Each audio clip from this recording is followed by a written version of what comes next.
Hay un cuento hindú que nos narra la historia de dos pájaros, uno blanco y otro negro, que vivían guerreando desde tiempos sin memoria. Es un cuento antiquísimo, de tradición oral, transmitido de boca en boca, y que, como todo cuento, de alguna manera nos deja un mensaje, una enseñanza, algo para repensar, algo para reflexionar, algo para analizar.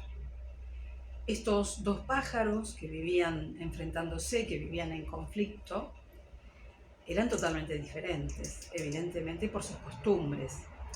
Pájaro blanco vivía de comer aire, de volar alto, de andar solo por las cimas de las montañas. Era liviano, era todo luz, era todo resplandor. Pájaro negro era denso, oscuro, de vuelo pesado, rasante. Volaba muy bajo, gustaba de andar en bandadas, de tener hembras, de volar muy bajo. Pájaro negro y pájaro blanco se enfrentaban por sus diferentes costumbres. Se miraban. Para poder tener conflictos hay que mirar al otro. Y centrarse en lo distinto, centrarse en lo divergente. Así transcurrió el tiempo, hasta que empezaron a hacerse preguntas, porque de tanto mirarse se preguntaban. Pájaro blanco se preguntaba cuál era la ventaja de pájaro negro de andar siempre acompañado, de comer carne, de hacer un vuelo rasante. Pájaro negro miraba al blanco y se preguntaba qué sacaba pájaro blanco de comer aire, de andar por las alturas, de estar siempre solo. Y así, transcurrido el tiempo, tanto se miraban, y tanto se preguntaban, que esa curiosidad empezó a acercarlos. Pájaro negro empezó a comer un poco de aire, a probarlo, y empezó a subir, no mucho, un poco, cada día. Pájaro blanco empezó a probar carne y empezó a bajar, un poco cada día, no mucho. Así, transcurrido el tiempo, más subía uno, más bajaba el otro, hasta que por fin se encontraron y hubo allí como un estallido de ánforas, como un remolino, como un trueno, como un chispazo de luz. Se encontraron. Mientras iban bajando, acercándose uno al otro, empezaron a notarse las diferencias, los cambios, porque pájaro blanco seguía siendo blanco con puntas de alas renegridas y pájaro negro seguía siendo negro con punta de alas blancas. Pero ese día del encuentro, ese día de ese torbellino generado, se vieron por primera vez.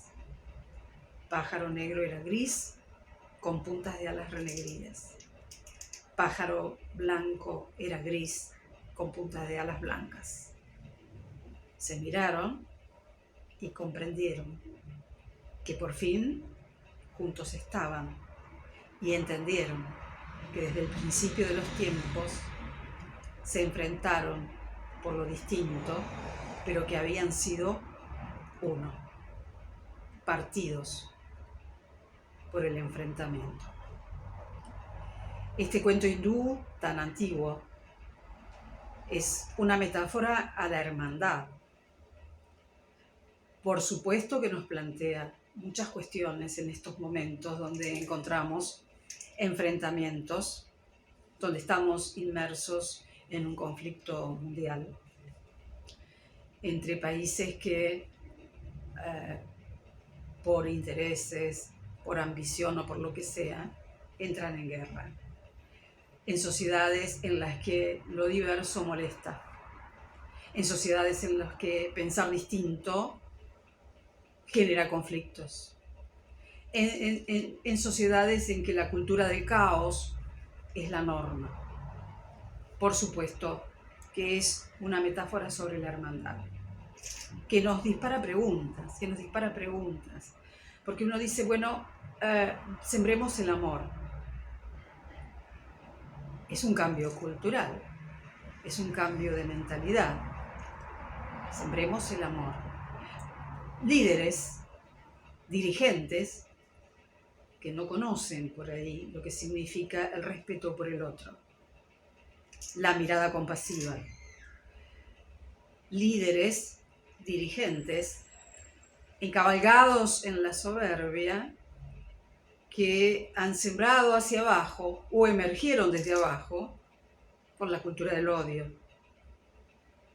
Qué difícil que es abrazar a un otro que odia. Qué difícil que es abrazar a un otro que busca excluir, que busca eliminar de lo material al otro que considera su enemigo. Y la otra pregunta que surge es, ¿todo es abrazable? ¿Todo es perdonable? Desde los tiempos bíblicos, de lo que nos narran, ¿no?, las historias, los orígenes de las religiones, que postulan el amor y que contradictoriamente han matado por sus creencias. Desde esos tiempos, las separaciones, los castigos, son la norma. El enfrentamiento entre hermanos, tribus que se dividían, que se enfrentaban por el idioma. El ser humano, como humano, en su esencia, no ha aprendido. Cuesta entender cómo un alguien trata de masacrar al otro porque es diferente, por intereses materiales, por ejercer el poderío, por soberbia. Trata de excluirlo, de borrarlo del mapa al otro, al que considera distinto, al que coloca en el sitio del enemigo. La gran pregunta es, vuelvo y repito, ¿todo es abrazable, todo es perdonable? ¿Hasta cuándo? ¿Y por qué? Si alguien masacró a mi familia por ideas religiosas, por diferentes filosofías, por cuestiones materiales, es abrazable. Y entonces la sanción, ¿cómo se justifica? ¿Cuál es el fundamento para la sanción? Para poner límites. ¿Cómo se ponen límites? ¿Cómo se generan? Desde este espacio donde trabajamos con la inteligencia emocional, siempre nos vamos a ir primero a la pregunta para poder ir encontrando respuestas. Hacer la historia de desde cuándo empezó todo, desde cuándo comenzó todo y por qué un pueblo masacra a otro, es de difícil respuesta. Las respuestas las encontrará cada uno dentro de su formación, dentro de su conciencia o de lo que va aprendiendo, de lo que va atravesando en la vida. Desde mi perspectiva, desde mi propia postura personal, tratar de cambiar al otro nunca se impone desde afuera. El cambio se va generando a través del tiempo como resultado de los aprendizajes. Dar mensajes de paz como eslóganes vacíos no cobra mucho sentido, no ayuda a que el otro cambie de mirada. Hay que atravesar el dolor, la noche oscura del alma para poder transformar, para poder aprender, para poder comprender. Este cuento, que es un disparador para reflexionar, nos tiene que generar la posibilidad de hacernos preguntas, de a lo mejor no encontrar inmediatamente las respuestas, pero sí de encontrar las puntas para decir, bueno, tengo que, en mi interior, tengo que poder empezar a cambiar mi mirada. Es una cuestión de posicionamiento frente a la vida, de empezar a instalar la cultura de paz desde nuestros espacios micro. La cultura de paz se practica todos los días, no es un eslogan. no es solamente encendiendo una luz, no es solamente un rezo, es la suma en concierto. Concierto significa ponerse de acuerdo. La suma en concierto de todas las voces, bregando porque cada uno de nosotros encuentre dentro de sí lo mejor, para sembrar lo mejor. En los espacios micro, educar de otra manera. En los espacios micro, vivenciar lo que nos va dejando cada vez más en calma, lo que va generando cada vez más la armonía. Dejo esto como una punta para pensar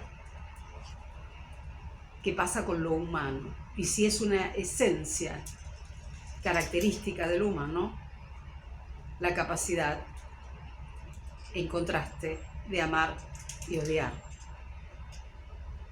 El odio conduce a la aniquilación, a la destrucción, que es lo que se ha generado a partir de eso. Hay que preguntarse si con las nuevas propagandas se vive mejor. Y así es.